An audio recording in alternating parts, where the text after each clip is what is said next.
Pavasaris, pabudome ir kelkimės, o kildami sveikatą pasitikrinkime apie profilaktinių sveikatos tyrimų poreikį, naudą, apie šių rezultatų interpretavimą, taip pat galima savidiagnostikos žalą. Labame ryte pasikalbėsiu su medicinos diagnostikos ir gydymo centro HILA medicinos biologe Neringa Žilinskė. Labas rytas. Labas rytas. Gerbiama Neringa, dėkuoju, kad atvykote į studiją ir iš karto skubu teirautis, kaip dažnai reikia atlikti tuos, mums turbūt įprasčiausius profilaktinius sveikatos tyrimus, kaip kad kraujo, šlapimo tyrimai ir ar pavasaris tam tinkamas metas?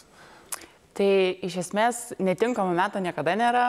Profilaktinius tyrimus rekomenduočiau atlikti bent kartą per metus. O jeigu prakalbam apie pavasarį, tai žiema pas mus yra niūri, mes matom labai mažai saulės, tai pavasaris yra puikus metas atlikti kraujo tyrimus, pasitikrinti mikroelementų kiekį, vitamino D kiekį kraujyje.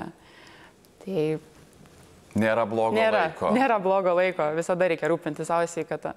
O ar stipriai skiriasi kraujo ėminiai iš venos ir iš piršto? Tai yra tie du mums pažįstami įprasti būdai, veninis ir kapiliarinis kraujas.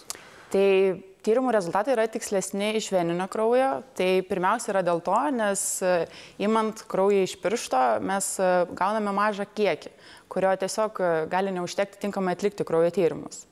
Taip pat imant kapiliarinį kraują gali tekti masažuoti arba spausti pirštą. Taip į kraują patenka audinių skystis ir kraujas prasiskiedžia, todėl mes galime gauti iškreiptus tyrimų rezultatus. Jie gali būti klaidingai sumažėję arba klaidingai padidėję. Taip pat spaudžiant pirštą mes aktyvuojam krešėjimo procesus organizme, todėl krešėjimo tyrimų negalime iš vis atlikti iš kapiliarinio kraujo. Jis nėra tinkamas sekti rezultatus, jeigu, tarkim, norim sekti tam tikrą rezultatą, nes kiekvieną kartą tas paėmimas yra skirtingas. Gali vieną kartą lengvai bėgti kraujas, kitą kartą sudėtingiau ir tai turi įtakos.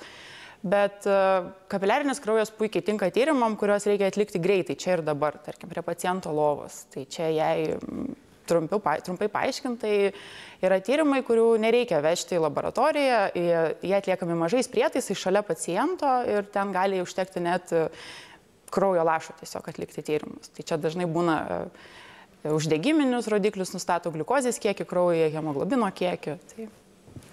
Kai kurie žmonės sulaukia kraujo tyrimų rezultatų arba šlapimo tyrimų rezultatų, bet nesulaukia gydytojo konsultacijos, užsiima savidiagnozę, tai yra pradeda ieškoti ligų internete. Kuo toks elgesys iš esmės žalingas ir medikai kodėl tam nepritarė? Tai internete yra gausu informacijos ir žmogui, kuriam trūksta žinių įvertinti rezultatus, yra labai sudėtinga viską suprasti. Ir žmonės dažnai daro tokias klaidas, kaip ieško tam tikro vieno tyrimo rezultatų interpretacijos, perskaito, kad padidėjimas ar sumažėjimas gali lemti ten kelis susirgimus, tada pradeda tikrinti kitą tyrimo rezultatą ir savidiagnozuoja kelias ligas savo vienu metu.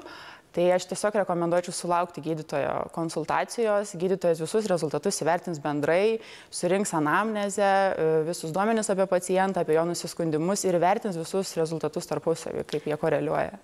Ar suprantu gerai, kad vienas nuokrypis, vieno rodiklio nuokrypis nuo normos dar nebūtinai reiškia, kad yra kažkoks negalavimas ir, tam, kad įvertintume tiksliai šį nuokrypį, reikėtų žiūrėti ir į kitus rodiklius? Taip, teisingai.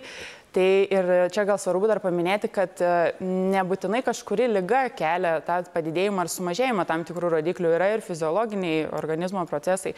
Tarkim, rezultatam gali turėti įtakos nėštumas, rūkymas, fizinis aktyvumas, mažas skysčių vartojimas.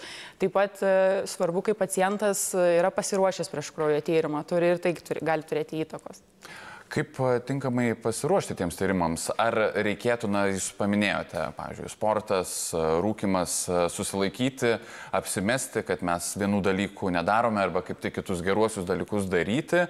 Ar atvirkščiai reikėtų, kiek įmanoma tą įprastesnį gyvenimo ritmą tęsti, kad tie rezultatai iš tiesų parodytų, kaip mes čia jaučiamės ir ar viskas gerai su mūsų sveikata? Tai nieko kažkaip ypatingo keisti savo rutinoje tikrai nereiktų, nes kartais tas papildomas stresas organizmui, nu, tiesiog kelia ir iškreipia rodiklius.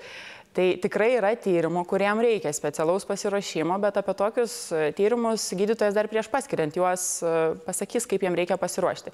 Gali tekti nevartoti kažkurį laiką tam tikrų maisto produktų, atsisakyti vaistų ar maisto papildų, mažinti fizinį krūvį. Tačiau tiem profilaktiniam tyrimam dažniausiai atliekamam, tai mes rekomenduojame bent 8 valandas iki kraujo pridavimo nevalgyti.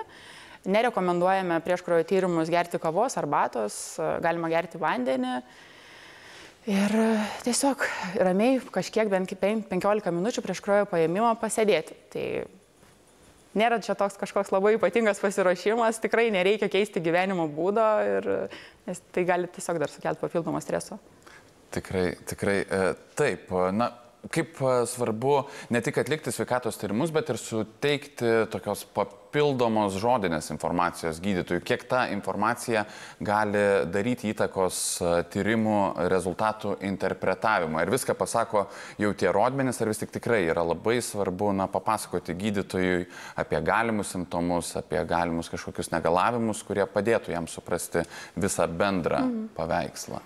Tai aš manau, čia ne tai, kad reikėtų būtino pacientui kreipiantis pas gydytoją aiškiai pasakyti savo nusiskundimus, kuo jis tai skundžiasi, dėl ko negaluoja, nes tai padeda tiesiog įvertinti gautus tyrimų rezultatus, tada papildomus tyrimus skirti jam ir čia tai svarbu ne tik gydytojai, bet ir laboratorijos darbuotojai. Mes žinodami tam tikras diagnozes ir pastabas galim lengviau įvertinti gautus tyrimų rezultatus.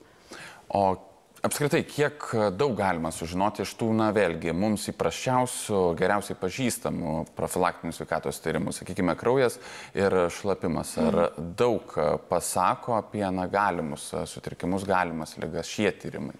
Tai aš manau, kad jie tikrai labai svarbus yra ir galime daug iš jų ką pasakyti, padeda nustatyti ligas ankstyvoj stadijoje. Tai bendras kraujo tyrimas prisideda prie anemijų nustatymo, kraujo krešėjimo ar netgi prie vėžinių susirgimų diagnostikos. Ir tai yra nemokami tyrimai žmonėms, kurie yra drausti privalomųjų sveikatos draudimu. Yra žinoma nemažai ir mokamų tyrimų, kuriuos kartais žmonės patys prašo atlikti jiems, kartais gydytojai rekomenduoja. Kaip čia rekomenduojate elgtis? Ar reikėtų pačiam kartais pasiprašyti galbūt ir pasiryžti susimokėti, ar vis tik gydytojas visada žino geriausiai ir jeigu tikrai reikės, tai jis jums ir pasiūlys? Aš sakyčiau, kad tikrai reikia lankytis pas gydytoją ir naudotis tą progą, kurios tyrimus galima atlikti nemokamai. O jeigu tyrimų nėra galimybės atlikti nemokamai, tai tikrai gydytojas rekomenduos, kurios tyrimus tikslinga atlikti ir susimokėti už juos.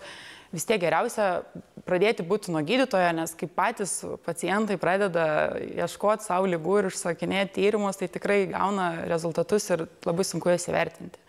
Ir nežinau, taip pat raginčiau visus dalyvauti prevencinėse programuose, kurios yra pagal amžiaus grupės, priklauso tam tikrai asmenų grupiai. Tai širdies kraujagyslių ligų, gimdos kaklelio, prostatos, storosios žarnos vėžio prevencinės programos. Naudotis progą ir tikrai. Aš prisidedu prie raginimų, labai jums ačiū už naudingą tikrai informaciją. Tikrinkime sveikato, apie profilaktinių sveikatos tyrimų svarbą. Kalbėjausi su Medicinos diagnostikos ir gydymo centro HILA medicinos biologe Neringa Žilinske.